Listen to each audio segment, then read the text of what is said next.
Comencemos con escribir la fecha para tener claro que hoy estamos a 15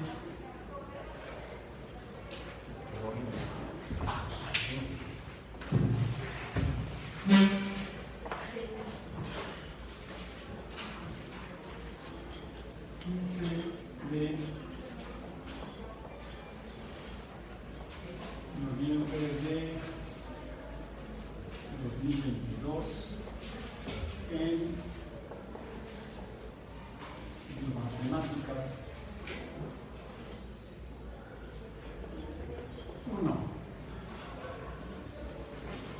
Matemáticas 1, o sea, matemáticas para entender los temas biológicos. Y los humanos somos organismos, seres biológicos, seres vivos. Somos una especie biológica.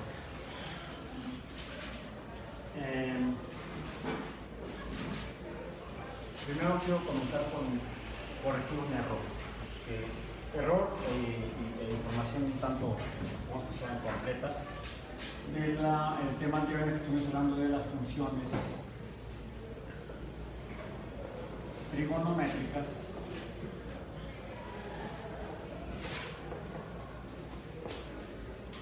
y cómo se ven cuando graficamos las funciones trigonométricas. Mencionamos que las tres funciones trigonométricas fundamentales son la función seno. Con estas vemos cómo cambian números relacionados con ángulos. Están en función, son funciones que son relaciones que están en función del valor de ángulos, puesto como la letra θ en lugar de la x tradicional, la representación de la variable de la cual depende otro número, otra cantidad. En este caso son cantidades que dependen de valores numéricos de la separación entre líneas que se cruzan o ángulos, líneas rectas que se cruzan, aunque también podemos encontrar líneas no rectas que se cruzan y también habrá entonces ángulos. Siempre que tengamos líneas que se crucen, ese cruce, la distancia entre las trayectorias de las líneas, sean rectas o no rectas, se pueden determinar mediante la magnitud del ángulo. Entonces, esas tres funciones son la función el seno del ángulo, la función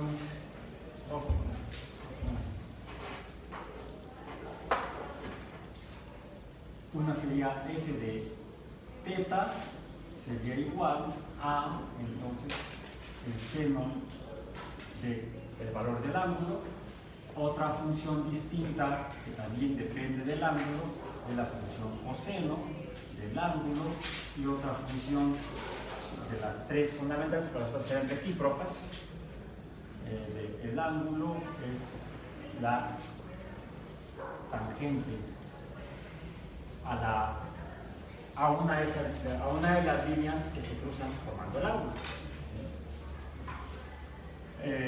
Podemos considerar como la primera línea correspondiente quizá si la trazamos en un círculo unitario. Recordemos que es el círculo centrado en el origen y con radio igual a 1. El radio horizontal hacia la derecha del centro del círculo sería nuestra línea de referencia, y respecto a ella se trazaría la magnitud del ángulo, y la tangente es la línea perpendicular a ese radio.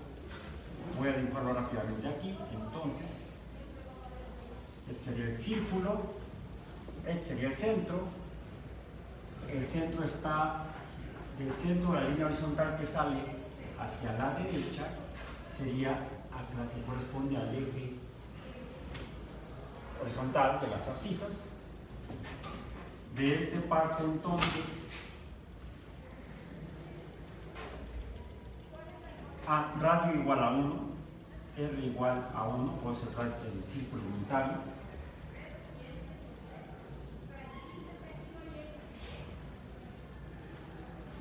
Una línea de un radio hacia cualquier punto en la circunferencia del círculo sería la que formaría el ángulo que nos interesa, el ángulo θ, y la línea perpendicular a la intersección de este radio a la circunferencia, al perímetro del círculo, es la que llamamos la línea tangente a este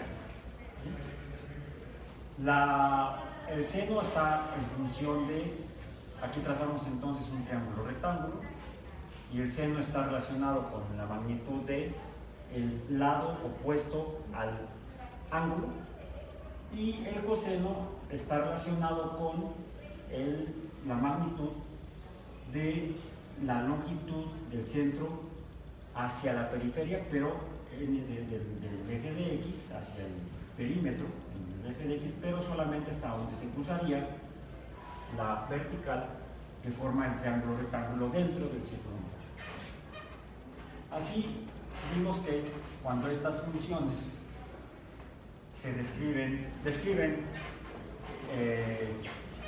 fenómenos que dependen de la función trigonométrica y los coeficientes de otras constantes que pueden estar aquí adentro, dejamos aquí un coeficiente A, un coeficiente B y una constante C, tendríamos entonces el equivalente a una función trigonométrica del estilo de la que escribimos.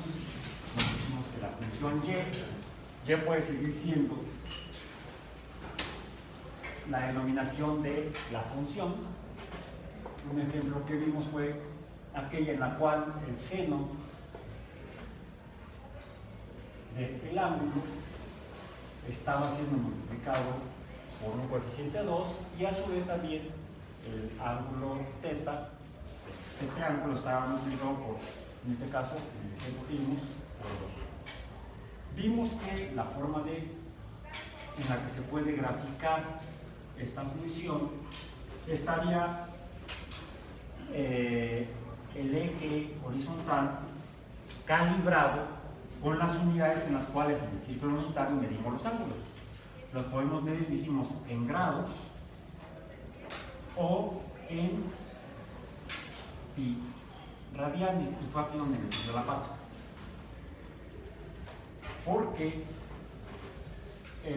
nuestro sistema de referencia, el eje horizontal de las abscisas, estaría calibrado en cualquiera de estas unidades. Podemos entonces sustituir aquí los valores, ya sea en grados. Lo que debemos cuidar es que la calculadora que vayamos a usar esté calibrada en grados para obtener los valores correspondientes, o en radianes, y entonces la calculadora debería estar calibrada en radianes. Si lo que estamos introduciendo como valores son grados y la calculadora está calibrada en radianes, estamos cometiendo un error en el cálculo. Igual en el caso inverso. Si la calculadora está en radianes y nosotros metemos en grados y nosotros metemos los datos en radianes, pues el valor numérico que vamos a sacar acá va a estar equivocado. ¿Algo ya por aquí alguna duda? ¿Cuáles eran los radianes? Es una forma en la que podemos medir la magnitud de cualquier ángulo dentro del círculo unitario. Aquí serían 0 grados o 0 pi radianes. Si el ángulo fuera este, pues ya sabemos que sería de 90 grados. Aquí serían 90 grados, equivalente en radianes a medio pi. Medio pi o pi entre 2 radianes. Déjenme.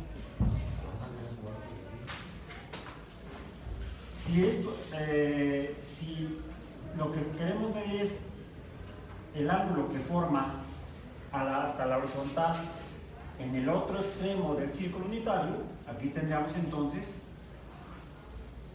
pi radianes. También voy a borrar este 0 de aquí, este 0 de grados. Si yo quiero medir es el ángulo del origen, de la horizontal, del lado derecho del círculo, hasta acá, entonces ya son, aquí es un medio, aquí serán 2 medios, o sea, un entero. Aquí sería entonces 3 medios de pi radianes. Y si fuera hasta acá, entonces serían 360 grados o 2 pi radianes. Y entonces mi sistema de referencia debería calibrarlo en radianes, donde por ejemplo aquí sería, dije yo, un medio, aquí sería un entero,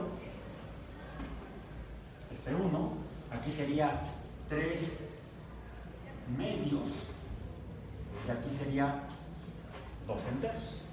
¿Pero de qué? Y ahí fue donde metí la pata.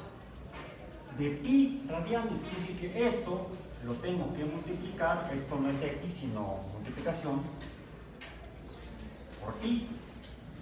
En otras palabras, aquí el valor numérico en realidad es 3.1, digamos, 3.14159264. ¿Aquí cuánto sería?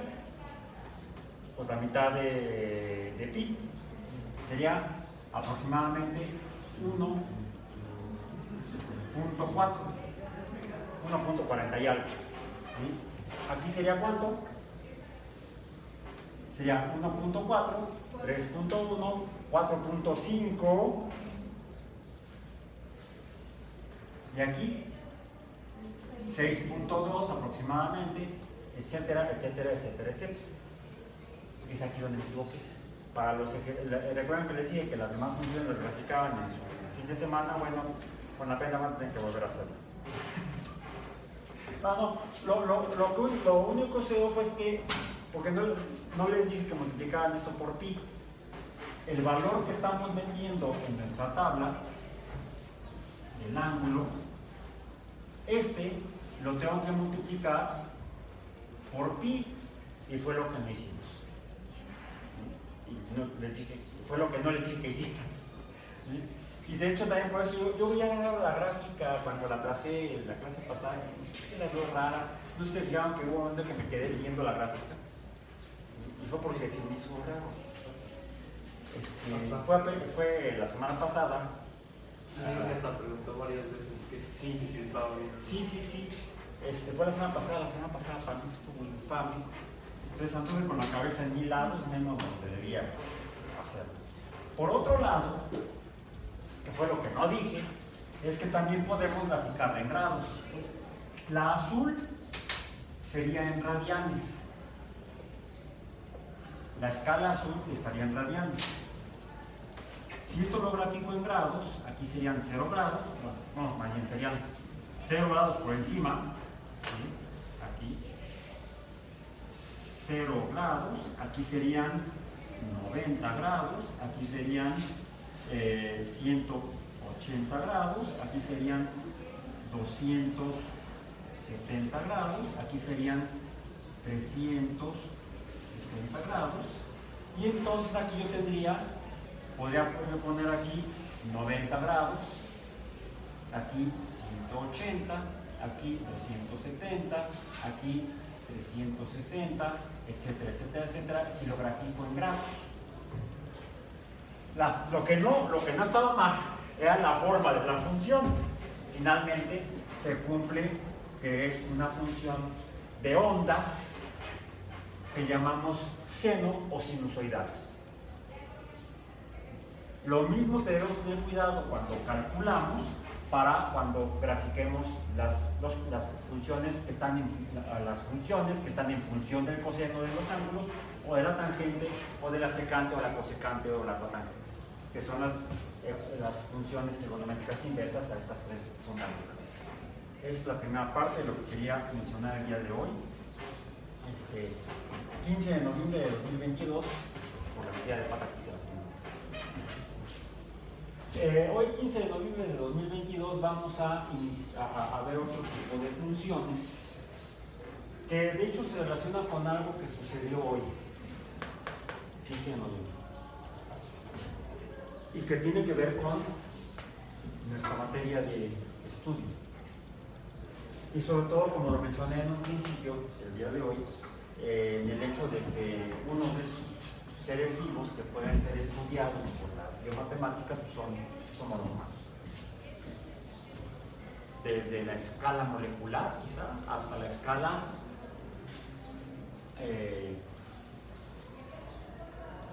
de nuestro lugar en la biosfera, nuestra escala ecológica, podríamos decir. Y es el hecho que sucedió fue que hoy, 15 de noviembre, y lo voy a poner en rojo, no porque tenga que ver con los grados, en el transcurso de la madrugada del día de hoy, hora de la Ciudad de México,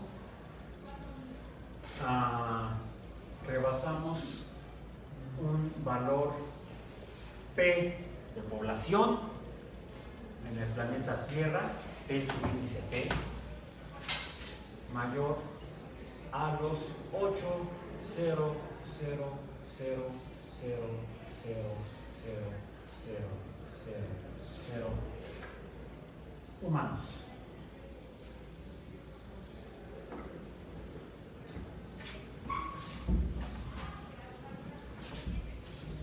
Hoy, 15 de noviembre de 2022. Bueno, ¿y eso qué?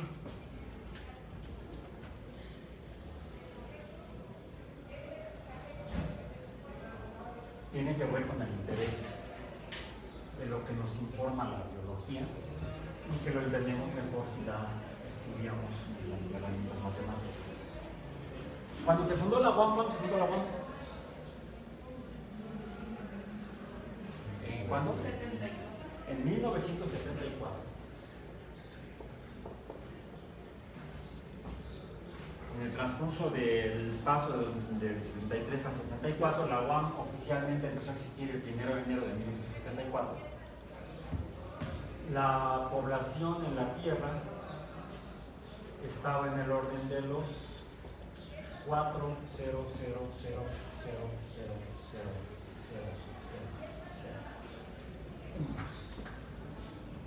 Si en el transcurso de la existencia de la UAM, la población humana se duplicó.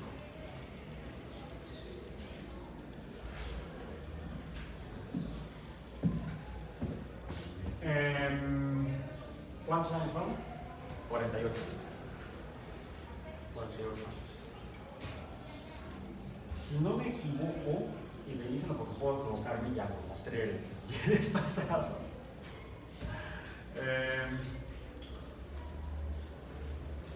Creo que en la década de 1920,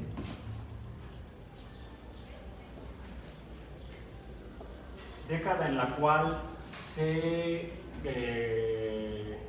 sintetizaban los primeros fertilizantes artificiales, porque antes se usaba estiércol de vaca, por ejemplo, para fertilizar los campos de cultivo.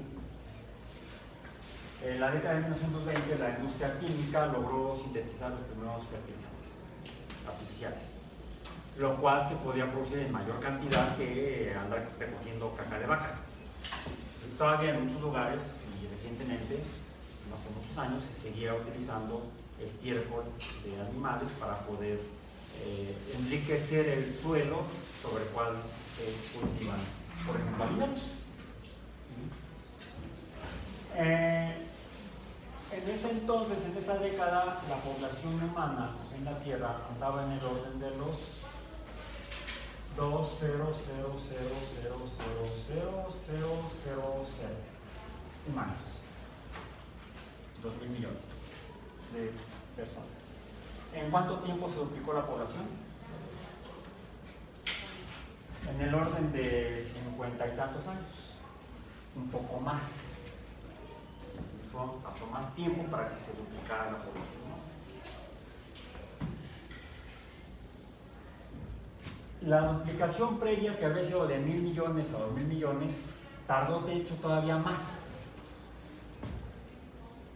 En el siglo XIX, a mediados del siglo XIX, es decir, como unos 60 o 70 años antes, en 1920, la población humana estaba en alrededor de 1,000 millones. Si el tiempo que ha pasado para duplicar la población humana se ha ido reduciendo. Ha sido cada vez más rápido que hemos duplicado la población humana. Eso, de hecho, lo estudió ya en el siglo XIX un matemático inglés llamado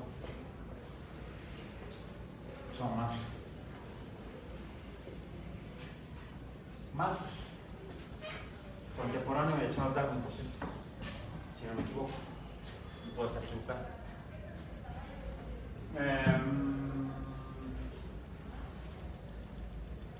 Y él predijo esto a partir de sus estudios matemáticos. De hecho, los modelos matemáticos de Malthus todavía hoy en día, después de más de 150 años, siguen siendo fundamentales para la comprensión del comportamiento de fenómenos biológicos, como por ejemplo los fenómenos ecológicos que tienen que ver con la dinámica de las poblaciones biológicas, las poblaciones de organismos. Porque no solamente los humanos aumentan su población de esta manera, cada vez en menos tiempo se duplica la cantidad de organismos de alguna especie. Es un fenómeno biológico natural. El problema radica, digo el problema porque se convierte en un problema para la vida en la Tierra, no solamente para la humanidad. El hecho de que los humanos somos consumidores que yo etiquetaría, con todos sus asegúnes, como terciarios. Desde un punto de vista ecológico, en cuanto a, por ejemplo, la representación que se suele hacer de la pirámide energética o del flujo de energía en los ecosistemas, donde en la base de la pirámide están los organismos productores. ¿Esos cuáles son? No solamente, también todos los organismos que realizan fotosíntesis, todos, incluyendo las bacterias fotosintetizadoras, las algas verde-azules, por ejemplo, que no son como las otras algas que vemos más comúnmente o que pensamos más fácilmente cuando pensamos en algas. Todo el mundo piensa en algas y piensa en esos grandes bosques de kelp que había en la costa de California, o incluso las algas rojas, como esa de que se quejan que contaminan las playas de Cancún. No, los que contaminan las playas de Cancún son los humanos que crearon las playas de Cancún, porque no existían, son artificiales. Mismo año o mismo periodo, Cancún fue una ciudad que se construyó entre 1970 y 1976 en un lugar que era una isla arrecifal. En lo que había era mangle, no había playas, o las que había eran mínimas. Se construyeron las playas de Cancún principalmente. Es una obra de ingeniería, no es una obra de ingeniería humana, no una obra de ingeniería biológica. Pues todos esos organismos que llevan a cabo fotosíntesis, todos aquellos que tienen algún tipo de clorofila, son los productores primarios y son la base de la cadena de flujo energético, de flujo de energía, en lo que requieren todos los seres vivos, que son sistemas termodinámicos abiertos. ¿Por qué son abiertos? Porque la energía entra, se procesa y sale. Bueno, alguien dirá, es que eso no es un sistema termodinámico abierto, es un sistema termodinámico cerrado, porque permite los flujos de energía. Es que no mencioné la materia. También es un sistema termodinámico abierto, porque también hay entrada de materia, transformación de ella y salida de materia. De hecho, hay transformación de energía en materia y materia en energía. Se interconvierten ambas. Eso es lo que hace de los seres vivos. Todos los seres vivos son sistemas termodinámicos abiertos. La fuente de energía inicial de los productores, ¿cuál es? La luz.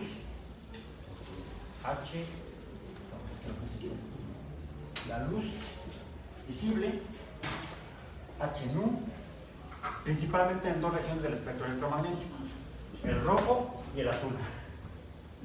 Los demás, los otros 4 colores del espectro electromagnético visible no pintan para la fotosíntesis. Por encima de los productores están los que comen a los organismos que usan la luz, a los fotosintetizadores. No solamente las vacas que comen pasto, alfalfa, sino también los organismos acuáticos que comen algas, por ejemplo, o los organismos microscópicos que comen algas verdes azules y bacterias fotosintéticas.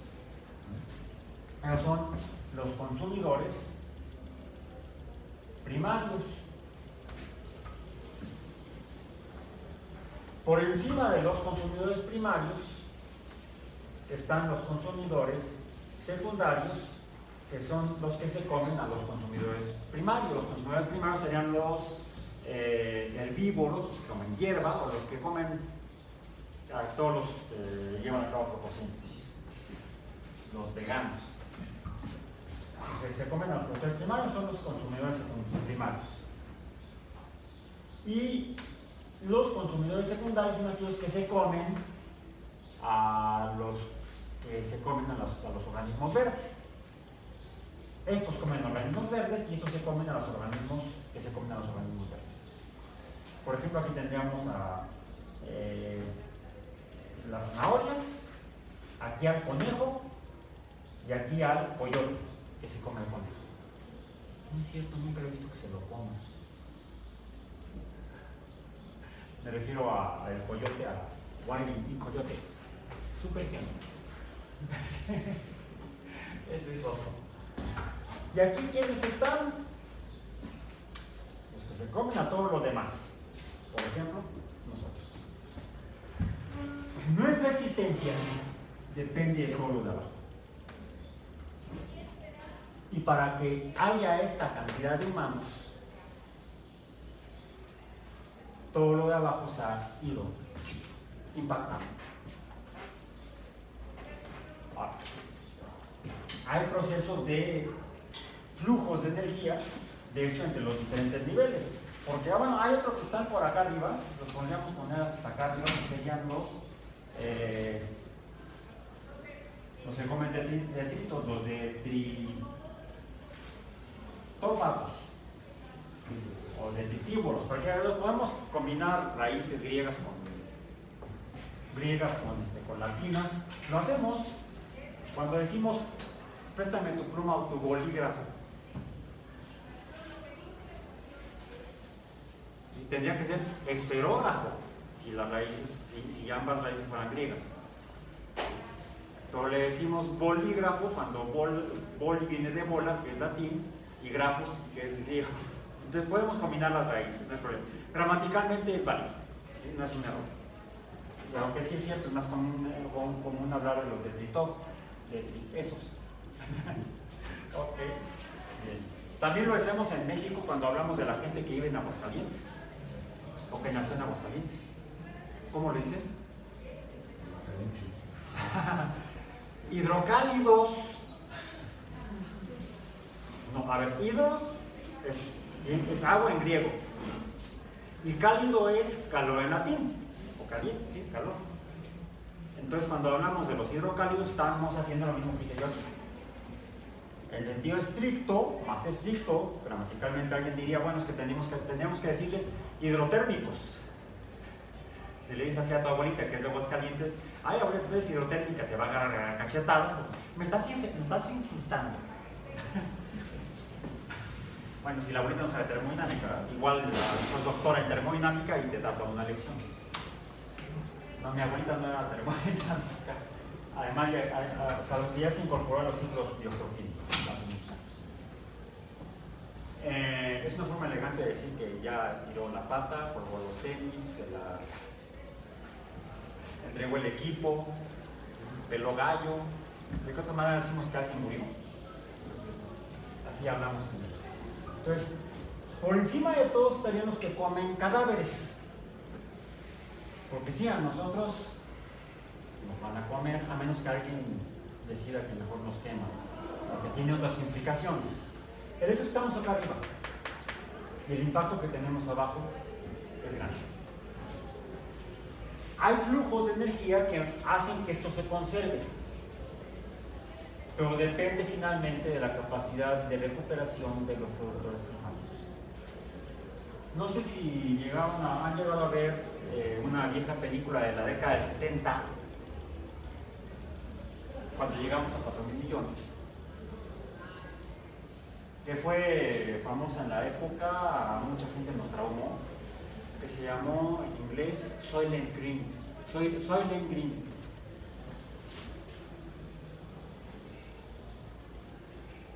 Suena a soya, ¿no? ¿Qué se llamaba la película?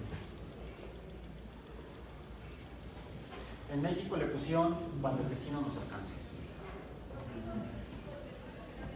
Por cierto, se refiere, es una película postapocalíptica, ubicada en el futuro, que es nuestro pasado. Está ubicada en el año 2020, en la cual el argumento de fondo es que los productores primarios, ¿cuál es la principal fuente de biomasa en los productores primarios en la Tierra? ¿Cuál? No, la principal fuente los principales, los organismos más importantes aquí.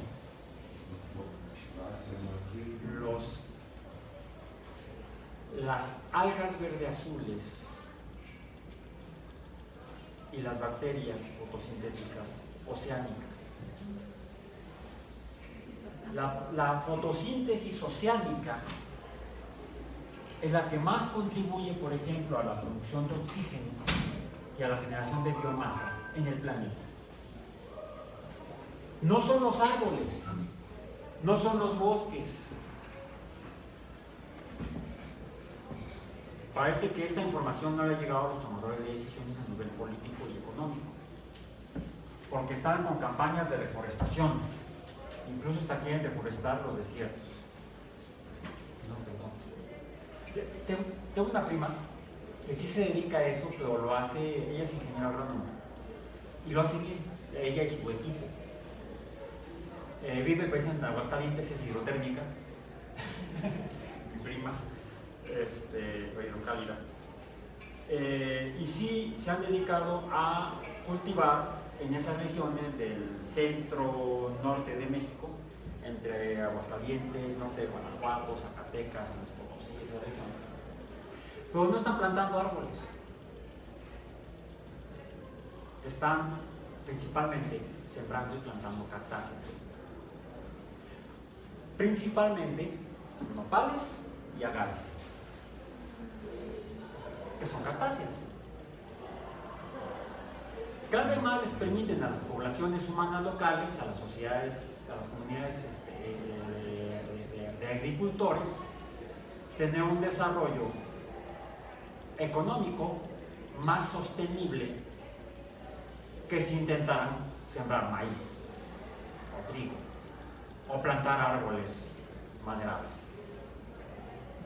Y no es bióloga, es ingeniero agrónomo, pero están actuando de acuerdo a las bases de la ecología. Lo menciono porque en esta época también, década del 70, se cometió uno de los actos más erróneos, de los errores más graves en México en cuanto a la explotación de recursos naturales, porque no se entendía por parte de los ingenieros agrónomos cómo operan los ecosistemas, sobre todo los que están más ricos en esta parte, como por ejemplo el bosque tropical. Y para aumentar la producción de alimentos en México, principalmente por ejemplo metiendo vacas, se les ocurrió hacerlo en la zona de Tabasco, metiendo ganado africano seco, donde se cortó el bosque tropical mal llamado selva, bueno, puedo decir selva también, para sembrar, para que comieran vacas. Porque es que es muy rica la selva, es muy rica la... Sí, pero la riqueza está arriba, no en el suelo. La fotosíntesis está principalmente arriba, no en el suelo. En el bosque tropical es uno de los biomas donde el suelo es más pobre. No es como en los bosques templados, por ejemplo, de Norteamérica, de Europa y de todavía incluso Asia, donde el rico es muy suelo. El suelo es muy rico, es más rico que la parte aérea, la parte arbórea del ecosistema, del bioma del bosque. Entonces, aunque hablamos del bioma del bosque, no es lo mismo el bosque de coníferas que el bosque tropical en cuanto a la distribución de materia y energía. Están topológicamente distribuidos de manera distinta. Por eso es importante entender bien los ecosistemas y no meterse a explotarlos a lo güey, que fue lo que hicieron hace 50, 40 y tantos años. Cuando se dieron cuenta ya la habían jodido.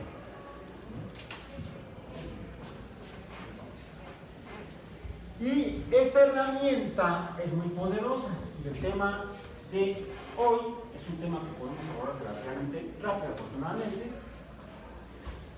que tiene que ver con un tipo de función a la que inicialmente vamos a llamar, y para aprovechar espacio voy a borrar aquí esto.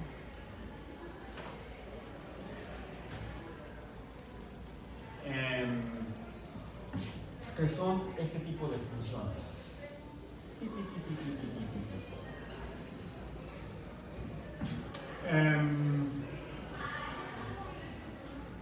Y, una función cualquiera,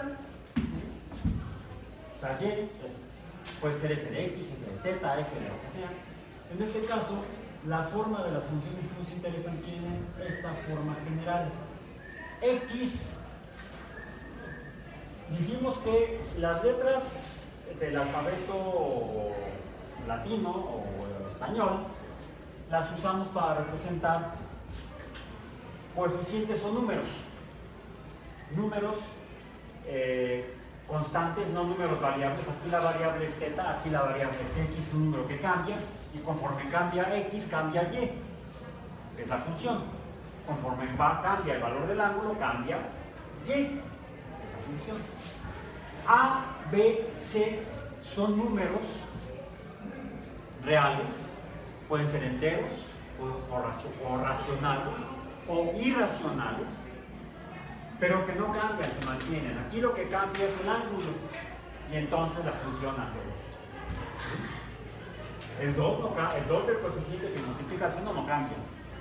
El 2 que multiplica al ángulo, teta, no cambia. En estas funciones, las más básicas, aquí el 1 no cambia, ni el 1 de acá, se mantienen, le llamamos constantes. Entonces, siempre representamos con estas letras A, B, C, D hasta la C. Bueno, casi siempre la primera mitad del alfabeto para números constantes, números que no cambian. A veces, pero casi siempre, debido a que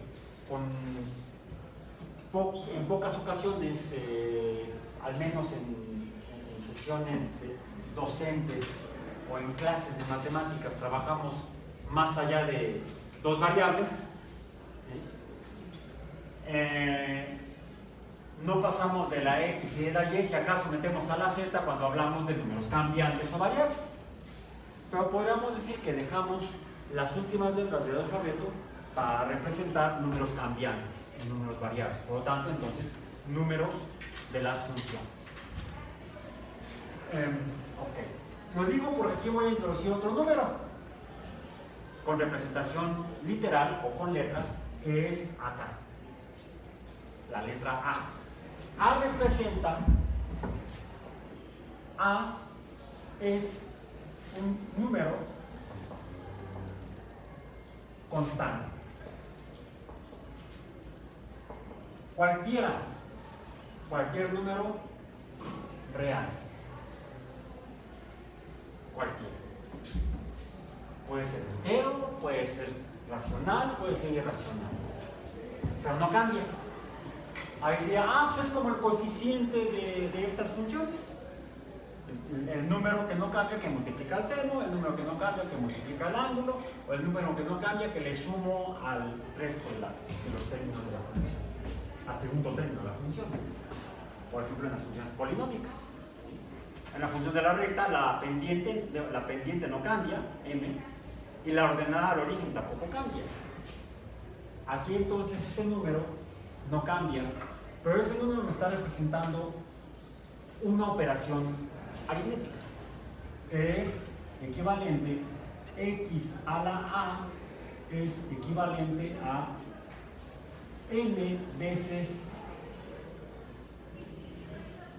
sí, n veces x, donde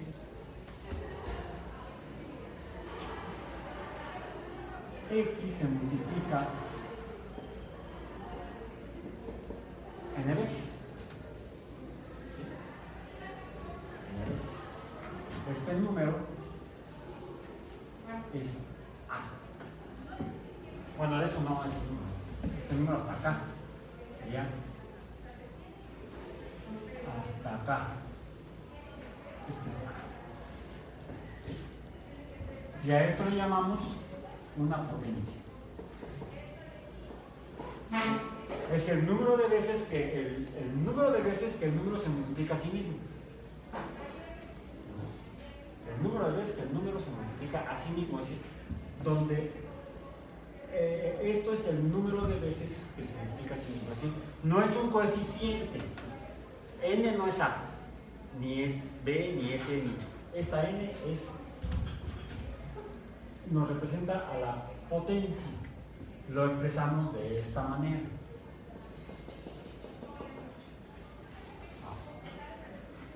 Si el valor de f de x, o sea, y, depende del número a, también podemos ponerlo como p de potencia, hablamos entonces de una función potencial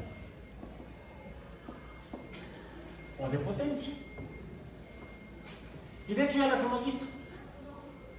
¿Cuál? Ya las hemos graficado. La parábola y la también que pusimos la cúbica. Dos ejemplos de funciones potenciales que ya hemos visto serían f de x igual a x cuadrada. Esta, cuando la graficamos, vimos que se ve chistosa. Bueno, cuando hacemos la tabla, desde que hacemos la tabla xy, vamos a repetirla aquí. Cuando x igual a menos 3, menos 2, menos 1, 0, 1, 2 y 3. Y ahora sí traje algo con que trazar. Espero que sí quepa. No, sí cabe, apenas. Flecha, que igual ya me quedo aquí afuera. No la voy a hacer aquí. Voy a hacer.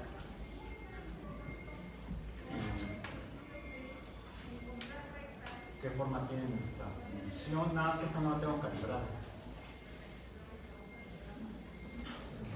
Así. Decíamos que esta es cóncava abajo. ¿Sí, verdad? Es cóncava abajo. A ver, 3 al cuadrado es 9. No, mentira, es cóncava arriba. Es cóncava arriba y el mínimo es 0. Entonces tendría que trazarla aquí. El eje de x. No está muy delgadita la flecha. De mano está calentando. Traje una regla. ¿Dónde la dejé? Sepultada dejé la regla para poder calibrar el eje. Aquí sería 1, 2 y acá me faltó 3. Ahí está. Cada 10 centímetros aproximadamente. 1, 2 y 3. Sería, mejor vamos a hacerlo cada 5. Cada 5 igual va a ser. A sería 1, 2, 3, 4, 5, 6, 7, 8, 9, 10, etc. Ok, entonces decíamos, cuando x igual a menos 3, acá, y es igual a 9. 1, 2, 3, 4, 5, 6, 7, 8, 9. Aquí está. Cuando x igual a menos 2, y es igual a 4.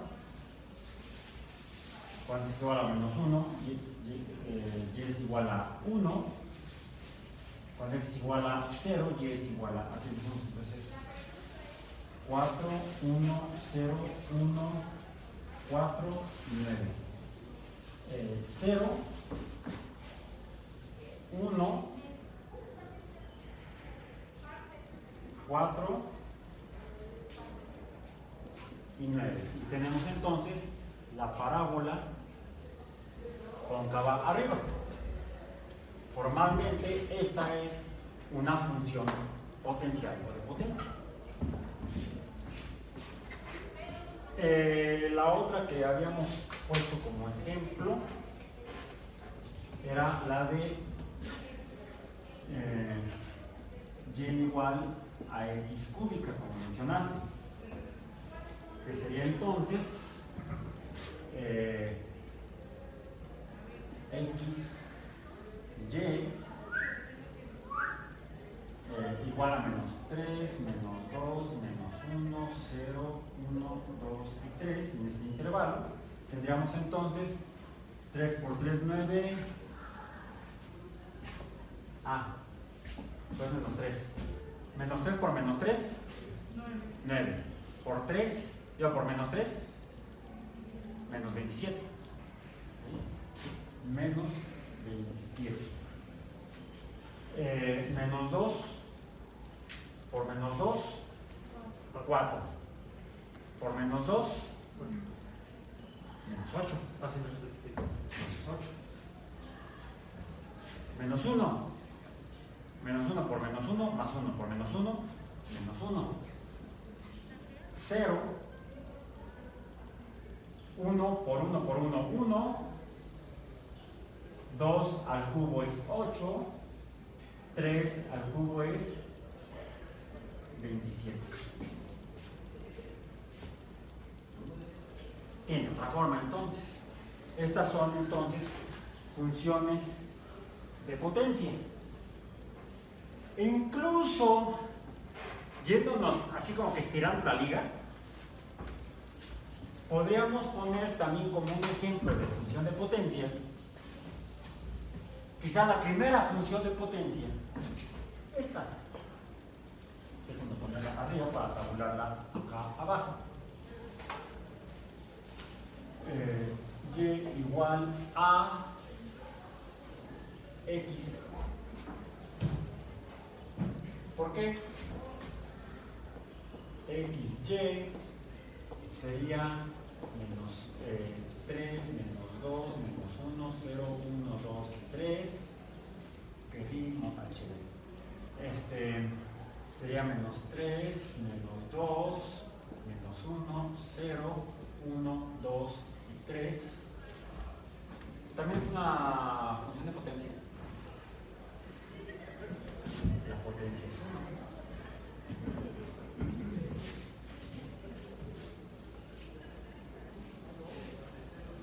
Recordemos que también la potencia nos informa sobre el orden de la función. También le podemos llamar a la potencia el orden de función. La parábola es una función de segundo orden, esta es una función de tercer orden o cúbica y esta es una función de primer orden. Si el número, dijimos que puede ser cualquier número constante R, puede ser 2, 3, 1, cualquier número real, en este caso estamos viendo números enteros, pero pueden ser racionales, e incluso el otro número real, que de hecho nos abre la puerta a los números reales, es ese inventado por los mayas y los indios, el cero. Pero será el único caso de función de potencia que no es función.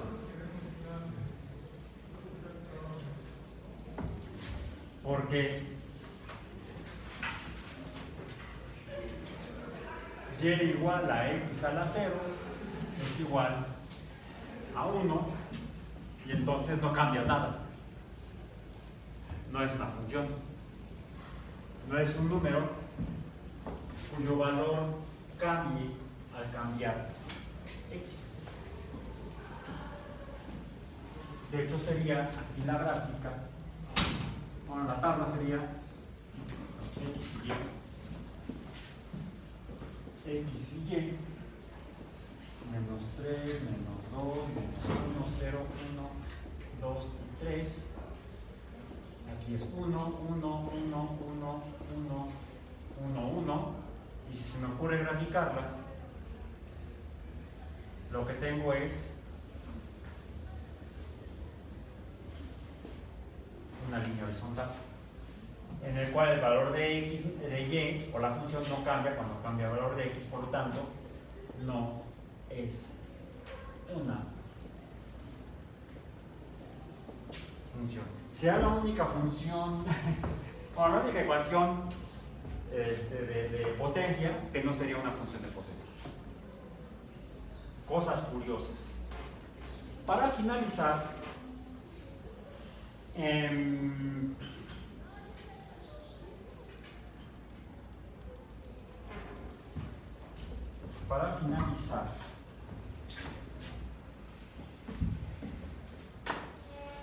y llegar a una etapa de esto sí háganlo en casa, y ahora sí sin errores. De mi parte ya no hay error al respecto. Es que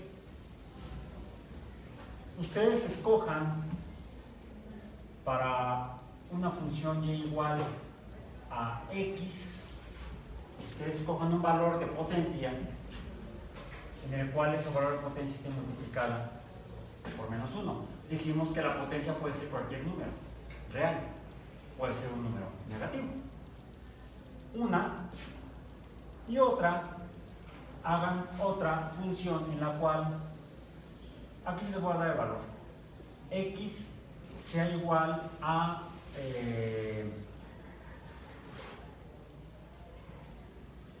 0.5, por ejemplo, o un medio, es igual a x a la 1 medio.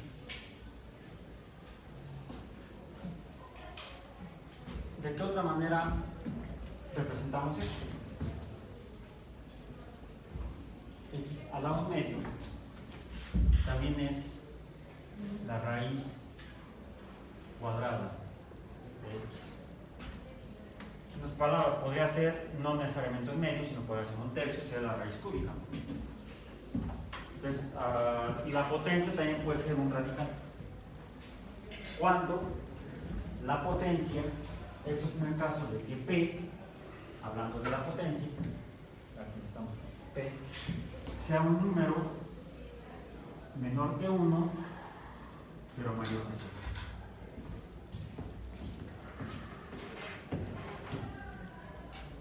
Entonces, ¿qué formas tienen las funciones cuando los números son enteros? Estos son dos casos. De hecho, también es otro caso, una recta. ¿Qué forma tienen las funciones cuando la potencia es negativa? ¿Y qué forma tienen las funciones cuando la potencia es un número racional entre 0 y 1?